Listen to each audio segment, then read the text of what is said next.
Thank you. Thank you very much for this invitation, Hillary, and for Ishaq to agree to moderate this session. The topic doesn't lend itself to rigorous academic work because information about it is lacking. It's what Iran's economy is doing under sanctions is part of the negotiating detail on the side of Iran. They try to pretend that things are working better. So to get a very accurate picture of what's going on is difficult. And I would have easier for me to present a paper where I've thought a lot about the introduction and the middle and the conclusion. But Hillary thought we should talk about something that's really important and it's maybe on people's minds. So I'm going to do that. And I tried to inject some storyline into it. And this is what I think might be a good storyline, is that sanctions are a very big part of the standoff between the United States and Iran, or between the West and Iran, regarding the nuclear issue. And last 6 months, it's taken center stage in terms of deciding how we are doing and where the relation should go, whether we should try to impose more sanctions, try to make a deal, or go with the other options so-called on the table. And it occurs to me that there's a lot of misunderstanding in this country about, especially in Washington, about the impact of sanctions, and that has implications for how the negotiations go. For example, if you think that the sanctions are working, in whatever sense, that Iran might be coming to the negotiating table soon, then you want to wait.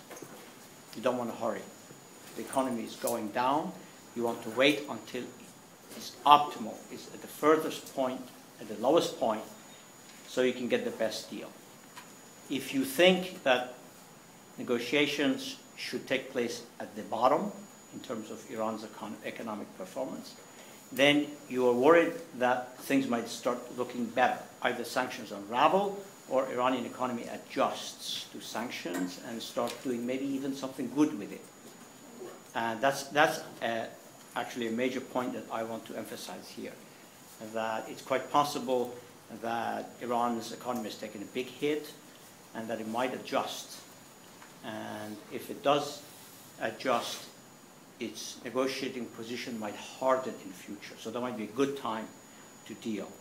And finally, if the sanctions aren't working at all, then you go to the more unthinkable options, which is the military option. So what I will do in this talk, I try to give you a picture of Iran's economy so you get a sense for yourself whether you think things are going to go up or things are going to go down, and whether this is a good time for the United States and Iran to reach an agreement over the nuclear issue, and whether this is the optimal time for a trade. What I want to do is emphasize that sanctions have an unusual impact on an oil economy.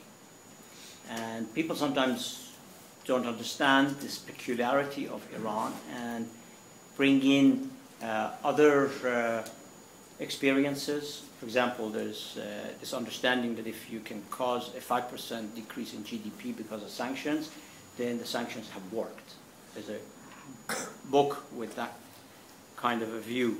And taking 5% out of Iran's economy is very easy. You take 50% of the oil exports, you already got 10% of Iran economy off, and it may not be such a bad thing. Because oil is a mixed blessing, less oil sometimes is better. And in fact, when I was in Iran, the latest news was that both Minister of Economy and Minister of Industry, Mining and Commerce, they were saying, all these sanctions are godsend, because for all these years we tried to wean our economy off oil and we could not. Now they have done it for us, we should take advantage of it. I'll try to explain that a little bit. I'll try to see how the adjustment to sanctions have taken place both in the public and private sectors. And then finally, I'll speak about managing the pain, which is another aspect of Iran's society that sometimes is not apparent in the debate, again, in Washington, where people think most about this. And that is that you have a populist government, a government that is really concerned with the poor. It has a track record with that. You can study that track record. So if sanctions come, and if they can shift the pain to the middle and upper classes, who are much less likely to go into the streets and riot, then this angle where we impose sanctions, and we hope that first we try to impose the sanctions on the government, but that doesn't work. You impose it on everybody, and then you hope that people get upset and rebel against the government to remove the sanctions. Well, this outcome depends very much on how the pain is managed. If the other side is clever and can shift the pain towards the middle and upper classes, then that overthrow strategy, regime change strategy, or even rebellion, street protests that might get the government to the negotiating table doesn't really apply. And I'm not an expert in how political authorities act when they see people in the street, whether they can harden their position or they're going to soften their position. That's a whole other debate. If people do become upset and come to the streets, whether they're more likely to negotiate or less, that is not an issue that I can address very well. So, but we can talk about that in the question and answer. This is the graph or the picture that has gotten most excitement in recent months. The red line is the black market exchange rate. The two exchange rates, that's the official, that's what the government sells to its, the dollars to its best customers, if you like, who bring in basic necessities and things they like, and this is what other people pay to get the dollar. And this is number of dollars you pay for 10,000 reals. So, and that's about where things have kind of ended up. But there's the sanctions tighten here. And these sanctions address oil exports and Iran's ability to engage in financial transactions globally. And these are two very different sanctions, and I'm going to make a distinction. One is kind of a mixed bag, oil, and the other one is bad, it's hurting Iran, and no matter what Iranians do, they can't get away from that. And the interesting thing here is, with respect to oil versus financial sanctions, is that within Iran, there's disagreement about which sanctions should be removed first. If you're an importer, or if you're someone who wants a cheaper dollar because you have, this is mostly the middle class. If you have kids abroad, you're paying for, with dollars you buy in the black market, you would like oil sanctions to be removed first, so there'll be more oil exports, be more dollars, and dollar becomes cheaper. If you are an exporter, if you are a domestic producer and you're getting shielded from foreign competition because of the oil sanctions, you like the oil sanctions to stay. But you like the financial sanctions to be removed because that enables you to buy the parts from abroad where you can produce previously imported goods domestically. Or you can export, and you can use shipping, and you could use world banking system. Now, this big collapse that took place in the last week of September and first week of October was the one that got Washington press really excited. And this is a typical statement from the Atlantic. This is, it says, in case you're wondering, this is what an economy dying looks like. Well, there were several headlines like this. Economy collapsing, and so at the brink, and so on. Imagine, I was imagining at the time, on October, Obama under a lot of pressure to define a red line, to raise the bar for negotiations, to commit to a harder position against Iran, hoping to win some votes to win the election early November. And if you really thought Iran's economy was dying, whatever that means, economists can never define something like what, what's the meaning of an economy dying. But there were analogies that an economist from Johns Hopkins was drawing. He became very popular, writing in the Cato Institute website, in which he was comparing Iran to Zimbabwe, whole thing's really collapsing. And I imagine Obama must have been under a lot of pressure to say, well, these guys are gone by the time negotiations come around, so it's costless to say, yeah, we have the same red line as Netanyahu, which is you can't enrich uranium on Iranian soil. And had he said that, and if the economy had collapsed, yes, he would win, but if the economies didn't collapse or die in some sense, and then as it became the case, and he has to negotiate with these guys, that red line would have been extremely constraining. So this is how details about Iran's economy come to bear on the other side of the issue, which is negotiating with Iran over the nuclear debate. And soon enough, the government started a multiple exchange rate, selling about a quarter of its oil revenue at this rate. By the way, the backdrop to this is that oil exports fell by 50%. So Iran went from $100 billion per year to about $50 billion per year of oil revenues. That's a huge shock to an economy. And there's no surprise that the dollar appreciated and the real collapsed so much.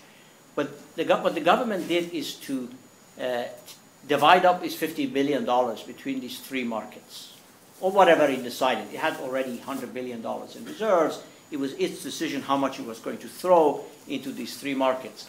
That's the official market for basic commodities, food and medicine, primarily. This is an exchange center they set up with a couple of months of delay, where the exchange rate is like halfway between these two. And this is the black market. Nobody knows the size of this. It's not actually black market because you can buy from stores, licensed stores.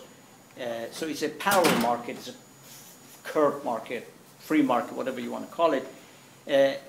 We don't quite know who is there, what are the uses, and how much money comes there. Who actually brings money? I suspect most of the money that comes here comes from the government.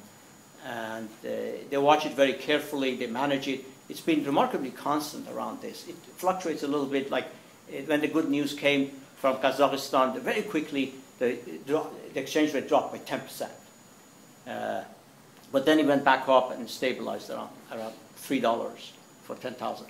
The exchange center are licensed people, licensed importers, licensed exporters. They get together, they auction off the exchange rate. The thing that the economist who was popularizing economic collapse, his name is Steve Hanke, was missing was that in Zimbabwe, the government has to buy foreign exchange in order to operate.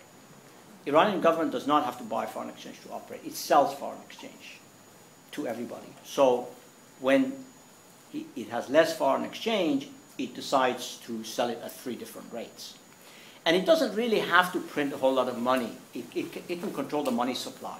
If you're buying foreign exchange from exporters, you have to print money to get that because your budget is all set up, you've taken the taxes you can.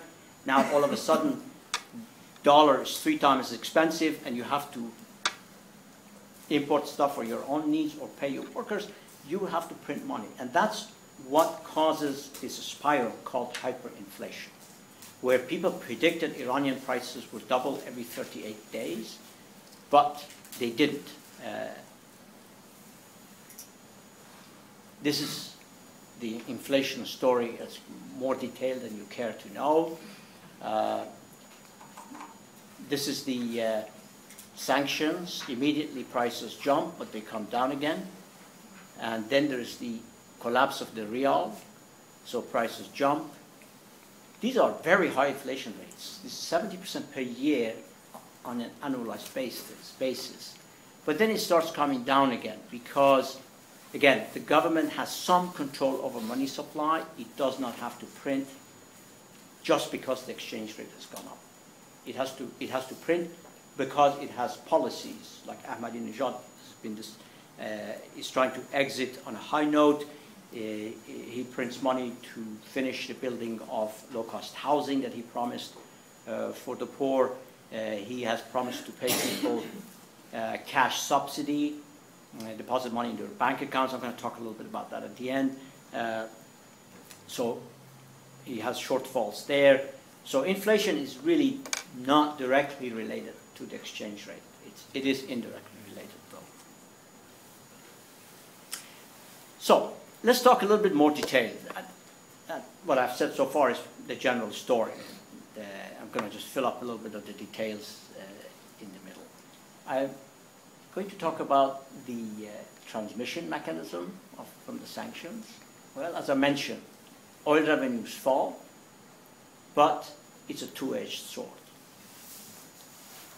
There is a silver lining in the sanctions in the following way. When the rial falls, imports become expensive, domestic production becomes more profitable. It's a very well-known mechanism. People are familiar with the current debate. You know, we want the Chinese to devalue, to upvalue the currency. They like the currency to be cheaper so they can sell stuff abroad. Iceland got out of the kind of trouble that Cyprus has precisely because it was able to devalue its currency and boost its production and get out of the mess.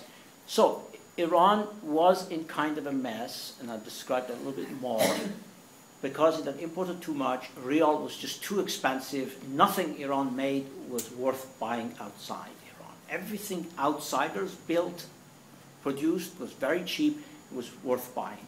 So Iranians had shifted their consumption pattern very much towards goods produced overseas, specifically in China. And with the rial going up, immediately there was a reaction. All the flights to Turkey, for example, every New Year, Nowruz, which was Wednesday, all the hotels in Antalya would have been booked by Iranians from the 5 to 7 star, right? This year they're empty because you have to buy currency at 3 times the rate you were buying, right? So now you have to go to Kish Island, to local places. That's domestic production. So there are people in Iran who are, maybe they don't know it, but they're grateful that these tourists are spending their money inside Iran thanks to oil sanctions.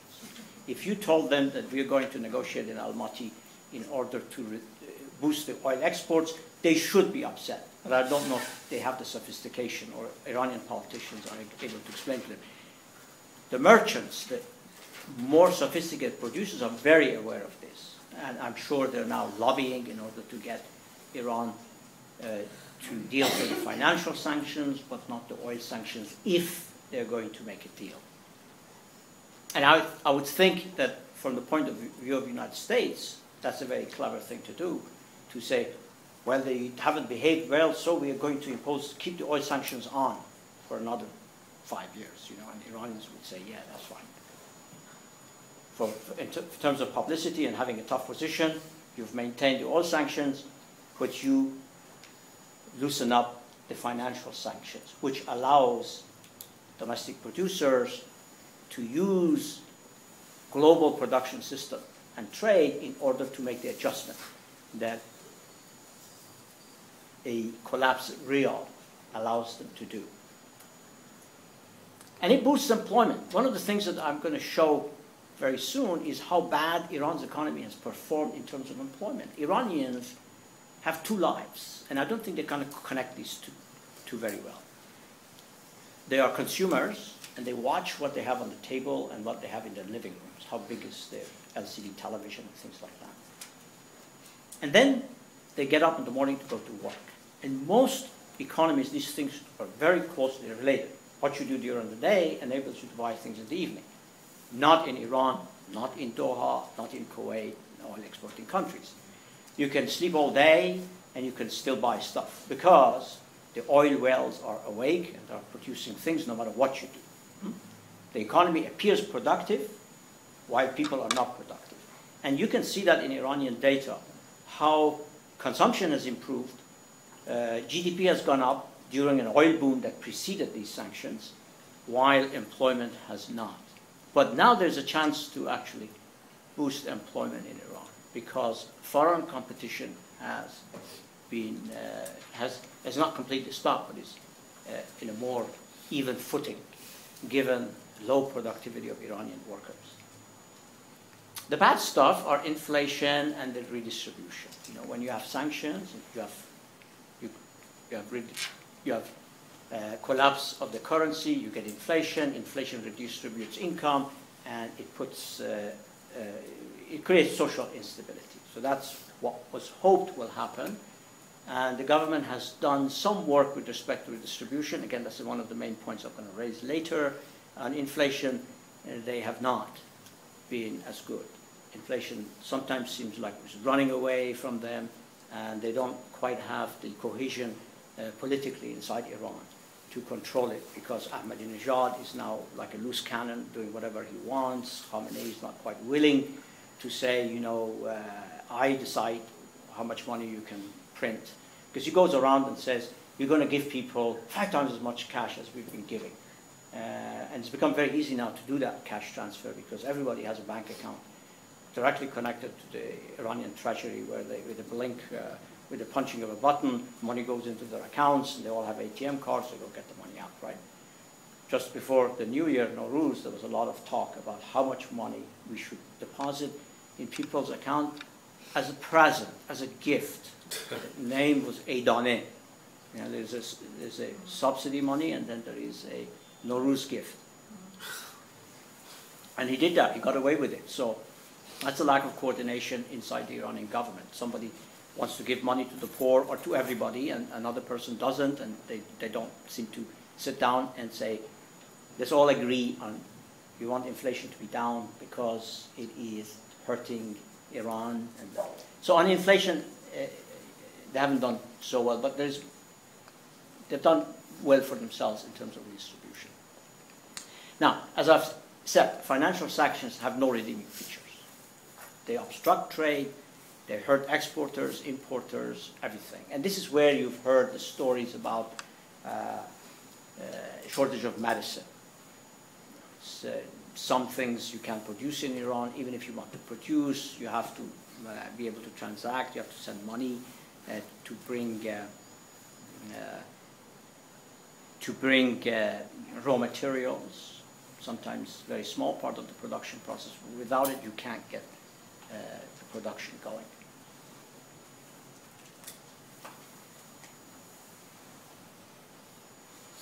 Let me see if this is going to come. All right, good. This is the story of the oil boom and short bust that has taken place. This is the amount of goods and services Iranians have been importing. It's quite amazing how from the Khatami years, $10–15 billion has gone to $70 to $80 billion. It's a huge shock to the economy. If you're a domestic producer, you feel this. Everything is changed in Iran. There's a sugar factory in Neyshabur. It's been there forever. I did my high school in Neyshabur. My parents lived there, so I was there a week ago, and I go talk to people. This sugar factory used to buy sugar beet from farmers and turn it into sugar, the whole production process. And a lot of farmers had actually given up producing wheat, which is the staple for the sugar beet. But as real becomes expensive, dollar becomes cheap, the sugar factory switches. It starts importing raw sugar, because if you buy the sugar beet from farmers, it's too expensive now. You can't beat sugar that's imported. Some clever guys with connections with the government are importing refined sugar. So what does the sugar factory do? It does the next best thing, which is to import raw sugar, quickly turn it into sugar, and that's how you can keep the factory open. But when you have sanctions, now you're in big trouble, because you have to go back. Now you can't get the raw sugar, you have to go back to the farmers, get them to plant stuff, And lo and behold, that actually in this short time it has happened. Farmers have quickly responded, and there is now cultivation of sugar beet has resumed in Iran because of this part, because of the decline in imports that has taken place. Some of the numbers for 2012 are put together from 9 months data, 11 months data, and from different sources, because the most official figures end at 2011, and GDP figures, I don't have them here because they end as of 2008.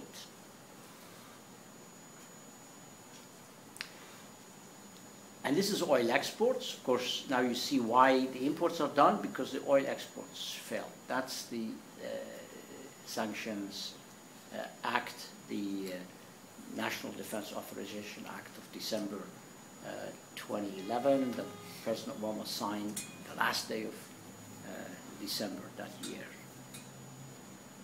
And you can see here that the imports are being financed by the exports. There's a lot of savings here. This is the reserves that the government has accumulated. Government has been quick to adjust. If you look at, I have taken the budget figures. This is like current expenditures, wages and salaries and all the purchases of the government. If you look at the real figures, that is deflate the numbers by inflation, you find out that they're going down. The government is spending less.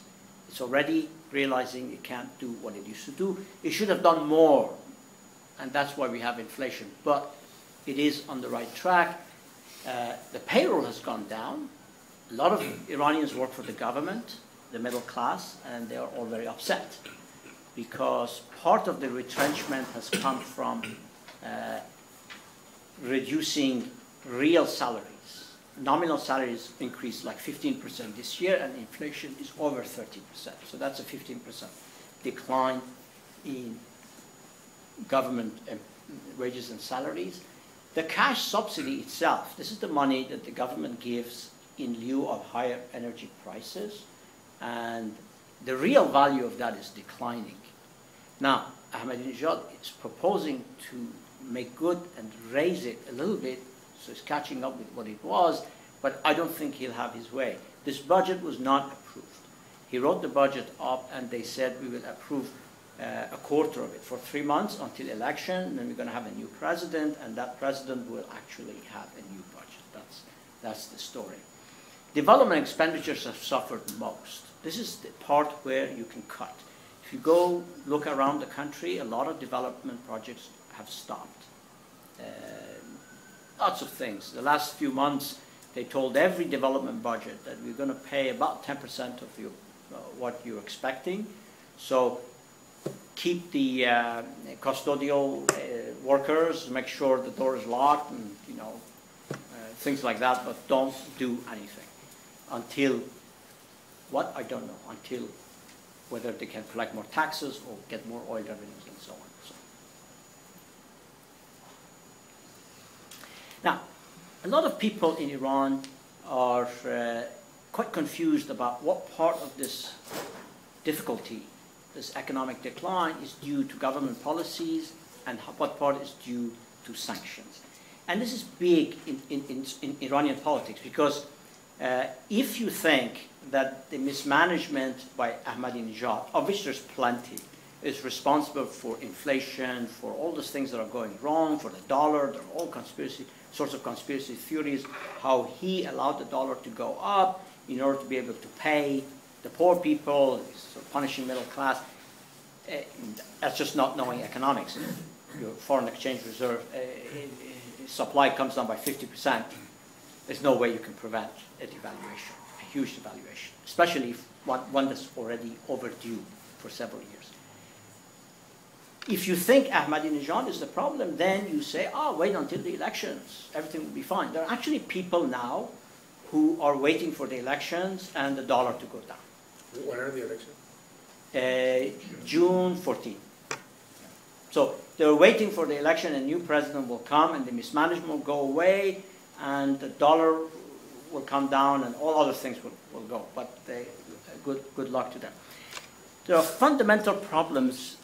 I believe personally that a lot of this is triggered by inflation, but there is also mismanagement. I've tried to give you a little bit of my own personal breakdown of the blame in terms of government and sanctions. If you think about the Iranian economy in terms of three fundamental prices: the price of foreign exchange, the interest rate, and energy prices, you can figure out the level of distortions, mismanagement that there is. And these three prices are all determined by the government. The foreign exchange is determined by the government because it is the main supplier of foreign exchange. If it gets $100 billion worth of oil revenues like it did 3-4 years ago, it could spend half of it, as it should have, but it spent all of it. By spending all of it, it brings the dollar low. There's a lobby for that.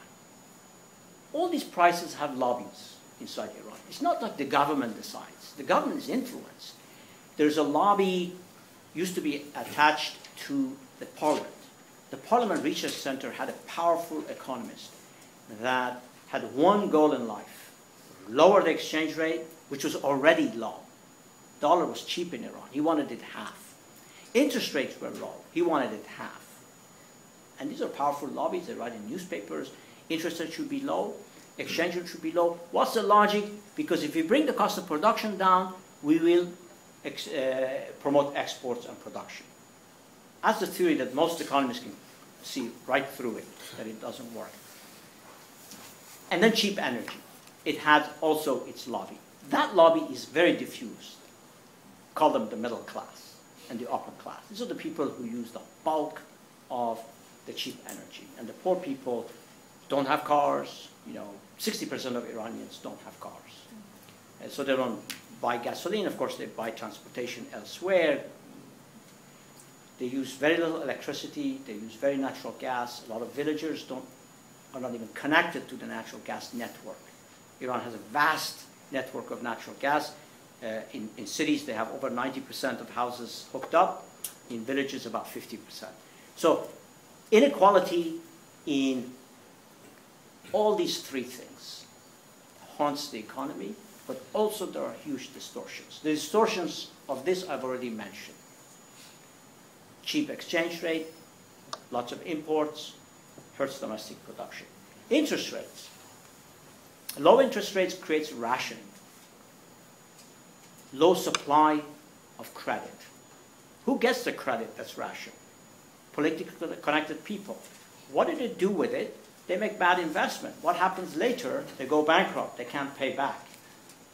Duh, that's exactly what has happened. So every now and then you see these bad guys who've stolen $3 billion here, $1 billion. And these are people who went and borrowed a lot of money with government support because interest rates are sometimes 50% below the inflation rate, which means you get the money, you've got to be really stupid not to be able to make money by just buying land and then paying the money. So you don't do what you promised to do. But if the land prices come down, you get caught red-handed because you are not doing productive investment where the bank and you would agree that you would be making money. You speculate on other assets, oftentimes correlated with the same things like oil prices and sanctions and so on. So private sector in Iran owes $70 billion to banks. And the banks go to the central bank and say, we can't function anymore. And Ahmadinejad keeps pushing them, saying, you've got to lend some more money because we're building this low-cost housing. Please, please help us. So they go to the central bank and say, give us some more money, which is to expand the money supply. So lower interest rates is causing inflation, whereas the proponents thought it will lower the cost of production, it will lower inflation. It's just very bad economics, but I don't know if these people are stupid who say these things or they're just a lobby. You make whatever argument you need to make in order to get what you want. For interest rate, you also have Islamic laws, which is really helpful. It says interest rate should be 0. Wow. It doesn't say inflation has to be 0. Interest rate has to be 0. So real interest, if you interpreted riba as real interest rate, you will have very little problem, which is inflation rate, interest rate should always be equal to interest rate. But if you interpret them as nominal interest rates, then you create a huge distortion in the economy, and that's what has happened. Of course, cheap energy was the other thing, and I am ever so grateful to Ahmadinejad not listening to the middle class and going after this one, which is take the money from the rich by charging them market prices for a period of 6 months before the lobby got him, and then pay the proceeds to the poor. There were a lot of mistakes he made in the process, but the essence of the program was correct. And what has happened now in Iran is that now you have a lobby for market prices. And it's a very unlikely lobby. It's the poor. So the poor, IMF, want the same thing now. They want no subsidies for energy. I don't know what would be a good lobby for the exchange rate. Maybe if they spent enough time with the oil sanctions and they saw the benefit of a cheap real and an expensive dollar, and this lobby will develop. As we speak, people are moving into production because of the dollar. The trouble is, every other politician in Tehran is saying, look, we're going to make a deal now, so dollar will be cheap again. Imagine you're trying to reorient your production towards more expensive energy, which is what you should be doing, towards more expensive dollar. But there are voices here and there that say, oh, this is Ahmadinejad, he's going to go, we're going to go back to the good, glorious past. And of course, interest rates nobody can talk about in Iran because it's a taboo subject. Ahmadinejad raised the interest rates at the end, still about 10, 20% below, 20 percentage points below inflation. So inflation this year, I think, is about 40%. But the maximum you can get from a bank is 20%. So you put your money in the bank a year later. If you put your money at the beginning of the year, now you have 20% less money and somebody else has got that money.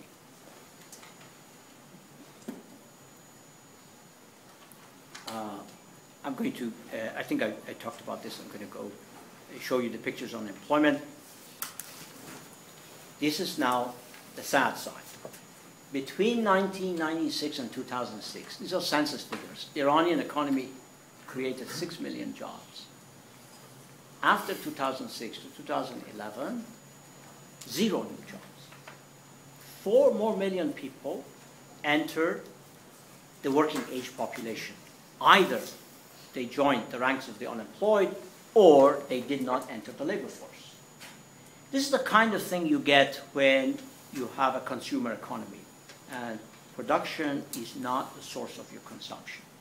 Your production, your consumption is partly financed by oil wells, and oil prices determine that.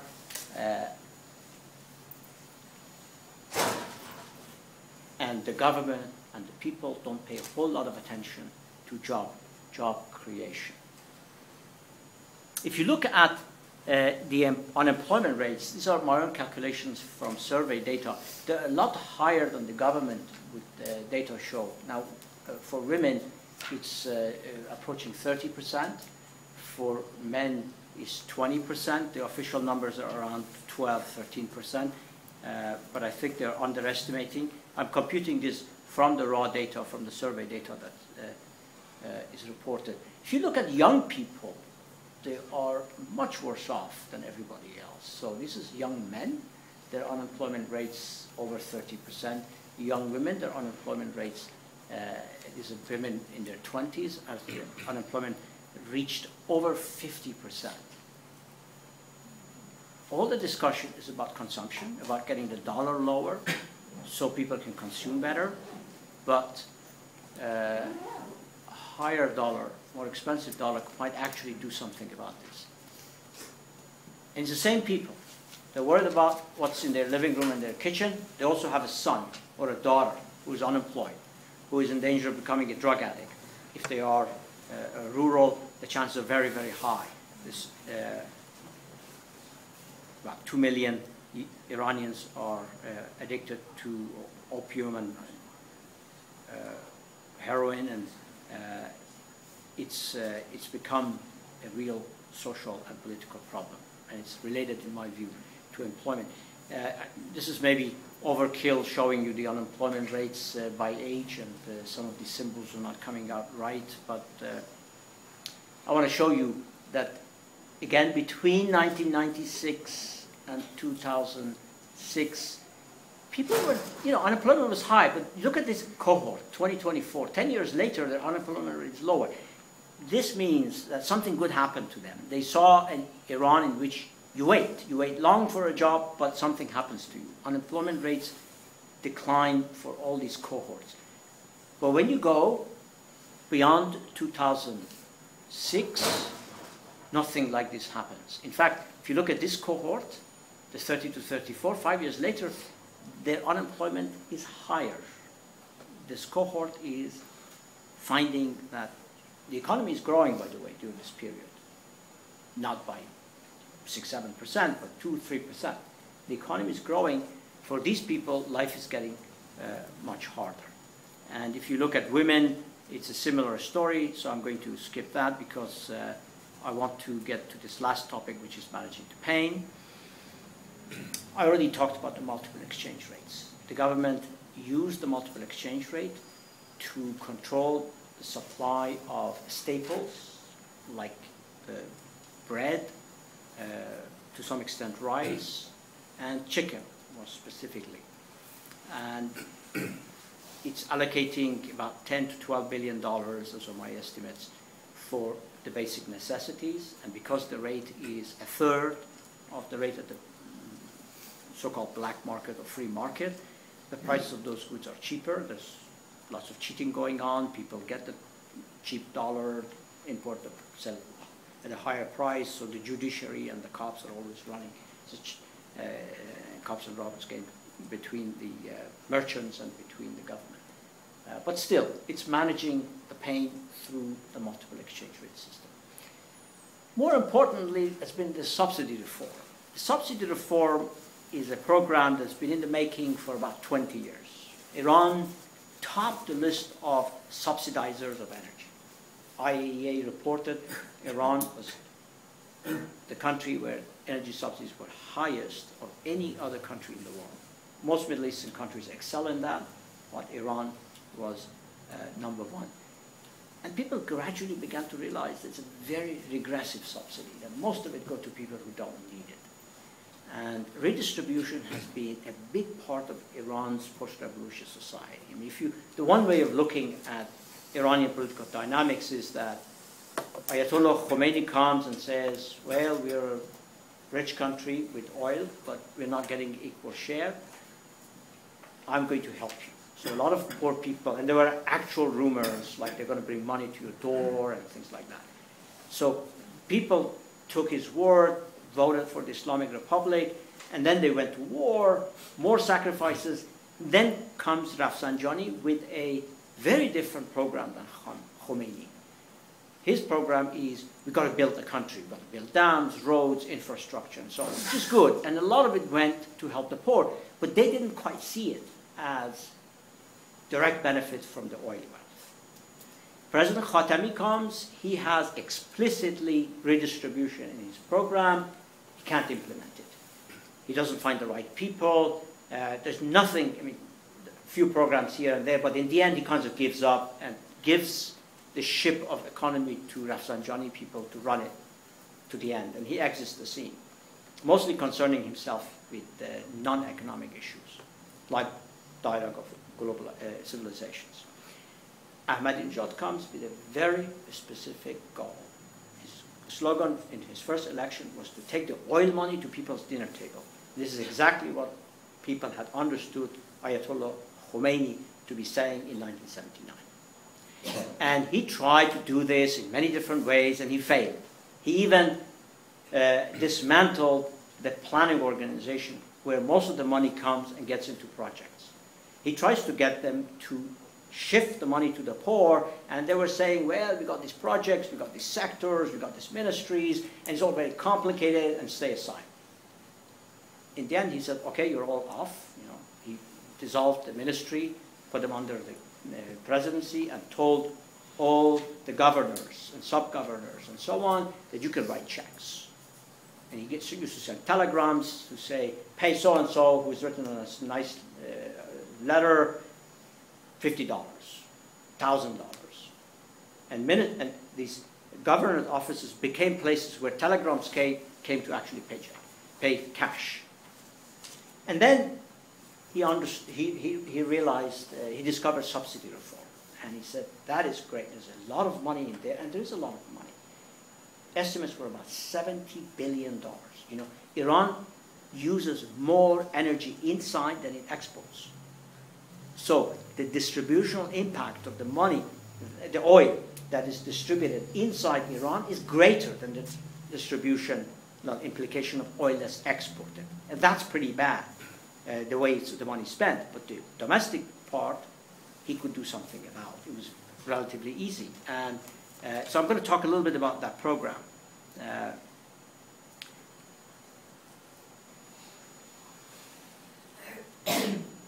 He unleashed a lot of inflation, and inflation was actually hurting the poor. So he had added reason to do something to pay them back. These are inflation rates by deciles, and this is the bottom decile.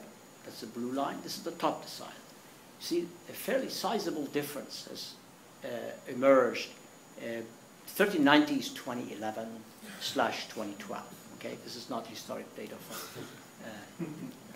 the times of the Mongols, but so I'm sorry. Some of my graphs have Iranian years on it.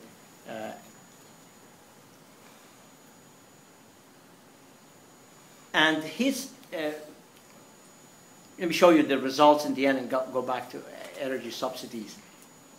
Whatever he did, he was able to turn the tide in the last couple of years. This is the rural median income, median expenditures is rising. Look at the urban. The urban is reflecting the economic decline and sanctions. But the rural people are kind of protected. And you see this more clearly in these graphs here. This is the bottom deciles in urban areas. This is their average income. Only the bottom decile, people in the bottom 10% of the income distribution in urban areas, have managed to do all right in the last 2 years. But the people above have lost. Excuse me, are these inflation adjusted? Yes, they're all inflation adjusted by the decile inflation rates. So you look at the rural people below the median, it is a very different story. They all seem to have gained. Last few years, when Iran has been under sanctions and things have been deteriorating and there's been inflation, all those things, the average rural family, according to these calculations I have made from survey data, these are about 38,000 households, 150,000 individuals in these surveys, quite large. And they give a very consistent picture. This is after the cash transfer program started? Yes, that's right. That's right. So do you see the effect of the cash transfer here? I can't be sure exactly this is cash transfer, but I don't see anything else that might have been doing this, like the weather improving agriculture or whatever. And this is the rich in urban areas, the top deciles. You know, the richest are doing much worse. We don't know about the top incomes, about the people who don't even talk to the interviewers. So there's maybe 5 to 10% of people who are never captured by these surveys. But the ones who are captured, all these deciles give, again, a very consistent picture. And in rural areas, you have to get to the 7th decile or 8th decile before you see a decline in per capita, real per capita expenditures in the last couple of years. So the subsidy removal and the sanctions come at the same time? About the same time. In fact, subsidy reform is partly related to sanctions because there were talk of sanctioning import of gasoline in Iran. And gasoline demand was going up at 7–8% per year. Price is cheap. Iranian auto industry is producing over 1 million cars per year.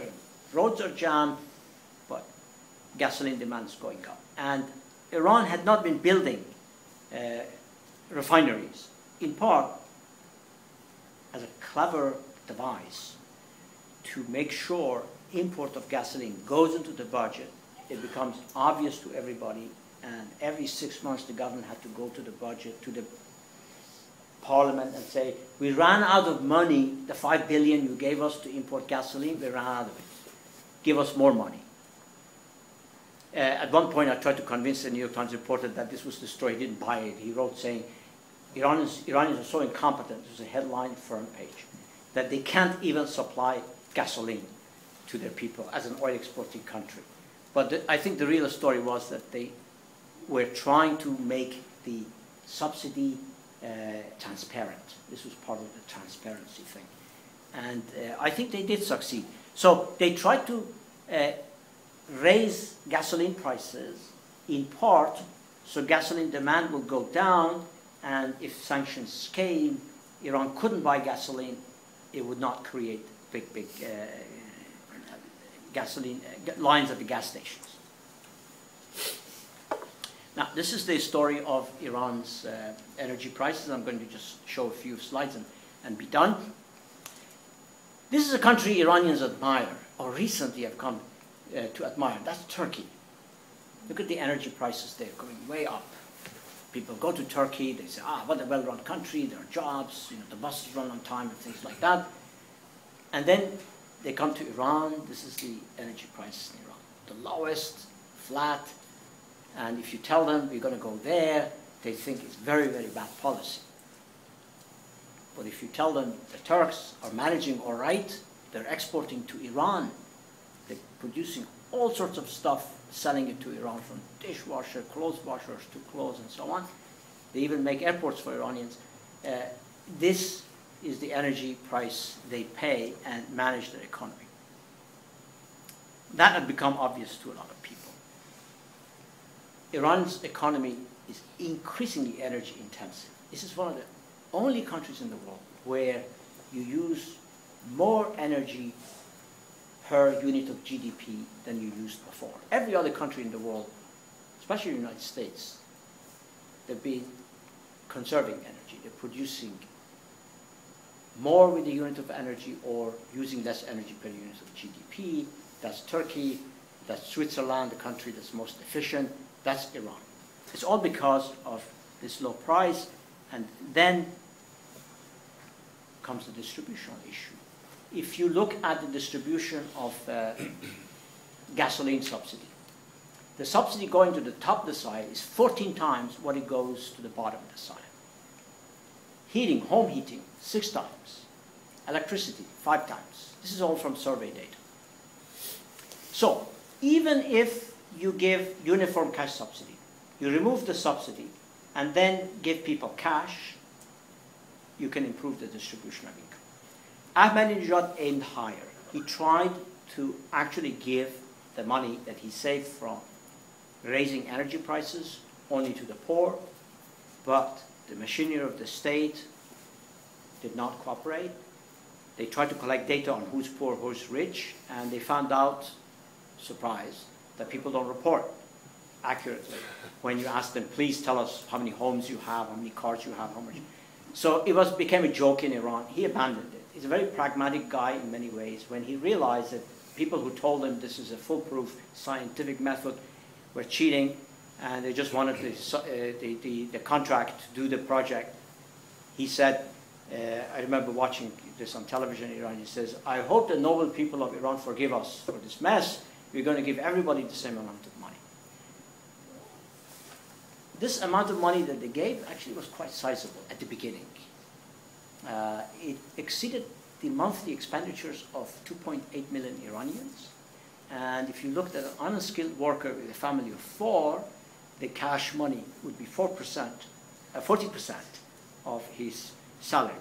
The trick about gasoline or energy subsidies in general is that the poor spend a higher proportion of their income on these goods because they have so little income. But as a total proportion of the total, they get very little. So if you just raise the prices, they're going to hurt more. Some poor families in the bottom deciles were spending 30% of their income on these things. So if you raise the price without giving them anything, they're the ones who'd be rioting, burning gas stations, and so on. The rich people who get the bulk of the subsidy, it's 5% of their income that goes to these things. So the trick is to raise the prices and redistribute the money at the same time. I think he had a very clever program, what Ishaq kindly mentioned. I wrote a paper on that, how he managed to win the trust of the people who think the government will raise energy prices and not deliver. He put money in people's bank accounts. He didn't let them take them out. He waited 3 months, and then one time he came and says, now you've seen the money in the bank account. Now tomorrow morning you go to withdraw it. By the way, gasoline prices, everything is going to be 4 times as high, 5 times as high tomorrow as well. And I've done studies of the redistributive impact of this program. The first few months, there's no question the poor were gaining because they were collecting so little bit of the subsidy, but they got the same money as the rich. When you go to the second year, things are changing. I believe it still has a positive, progressive, redistributive impact, but you got many things happening now. Sanctions have hit Iran, employment is down, poor people are losing jobs more than the rich may be, and it's harder for them to insure themselves and get protected. So there's a lot of confusion right now about this program in particular, and about Ahmadinejad's legacy. But when Iranians go to the polls, I think this, I'm going to say this and stop. They have to recognize that the redistribution issue is still an open demand in Iran. Still there. That's what people perceived the Iranian revolution to be. It wasn't about jobs. It wasn't about exports. It wasn't about anything. It was about redistribution. Now, that may be a wrong thing, because redistribution tends to hinder production. If you get engaged too much in taking robbing Peter to pay Paul, neither may work. However, that demand is there. Ahmadinejad opened the Pandora's box. He's going to the elections with that. He said just a month ago that he wants to quintuple the amount of money he gives to people. I know that's a joke. Nobody believes him, but he said it. And the reason why he says it, he wants to generate support for the people he wants to become president in the next election. He has built a political base in Iran. It's called the Deviant Group. Nobody knows their size, but they are all defined around this cash transfer. If Iranians are clever, they go take the best of this program, which is everybody has an ATM account. You can reach people in difficult areas like in Sistan, where the trust of the government is least, without going through bureaucracy of handing the check to somebody that they may never get there. Take this part. Take the fact that the government understands that the national wealth belongs to everybody. Try to use that, use this mechanism to calm people down about redistribution so that they can go to jobs. The worst thing they can do is to say, everything he did was wrong. We're going to undo everything. Dollar is going to become cheaper. Inflation is going to go down as soon as we change the president. The underlying demand for redistribution is going to remain, and it's going to show itself another 4 years, another 10 years. Now, how does this relate to sanctions? I'm going to say that because I believe that understanding whether the pain of the sanctions has reached an ebb is very critical for negotiation strategy. I think that Iranians are managing the pain, and it's probably not going to get a whole lot worse in terms of redistribution. In terms of production, they're trying very hard to move domestic production. Everybody's become aware of what is the import dependence in this industry, that industry. As I mentioned, all industries went for the highest import dependence because that was the economic strategy. If you tried to add value added in Iran, you were stupid. The best strategy was to import the kits and put them out, because the kits were very cheap. Now they're trying to discover those things, how to go build value added inside Iran. And if they're successful, and as soon as they begin to see sugar beet production going up, Iranian cars are more domestic value added and so on, their negotiating strategy might become tougher. Now, I don't claim to know a lot about this international politics and so on, but I think understanding what's going on in Iran's economy, given that sanctions are about the economy, is very important in order to be able to understand whether on managing the pain and whether in stimulating domestic production, Iranians are going to be doing better or worse in the coming months, as a way of deciding whether this is a good time to make a deal or wait until the opponent is softened up even more. Thank you very much for your patience.